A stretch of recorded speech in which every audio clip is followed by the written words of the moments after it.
উপকূলে মাঠের পর মাঠ লবণ উৎপাদনের জন্য প্রস্তুত করা হয়। এরপর মাঠে বিছানো হয় পলিথিন। সূর্যের তাপে লবণাক্ত পানি শুকিয়ে উৎপাদিত হচ্ছে লবণ। চাষিদের কেউ মাঠে পানি দিচ্ছেন, কেউ বা লবণ তোলা ও ওজন করছেন। কক্সবাজারে লবণ উৎপাদনের মৌসুম শুরু হয়েছে 2 মাস আগে। এবার জমি, পলিথিন, পানি ও শ্রমিকের মজুরি অন্যান্য বছরের তুলনায় বেশি। চাষিরা বলছেন প্রতিমন লবণ উৎপাদনে খরচ হচ্ছে 400 টাকা। চলতি মৌসুমের শুরুতে প্রতিমন লবণ বিক্রি হয় 300 থেকে 350 টাকায়, কিন্তু কিছুদিন যেতে না যেতে তা নেমে আসে 200 থেকে 220 টাকায়। লবণের এমন দরপতনে লোকসানে চরম হতাশ চাষিরা। আর হাবস খরচ, আইলিয়া খরচ, আর নিজের হারানো খরচ, বা এমন 400 টাকা হস্তা করে আর নুন বেচাই না, বেশি না 200 টাকা, আর 200 টাকা আরও লস।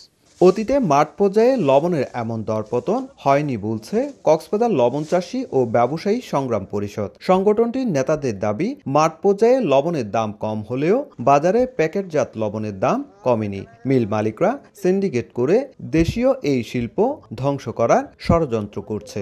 মাফিয়ারা মানে বড় বড় কোম্পানিরা 1200 টাকা থেকে 1400 টাকা 1500 টাকা যখন লবণের দাম ছিল বস্তাপতি, ওই সময়ও প্যাকেট লবণ বিক্রি হতো 40 থেকে 44 টাকা। হ্যাঁ, অথচ এখন 600 টাকা বস্তা কিনে ওই একই দাম বিক্রি করতেছে।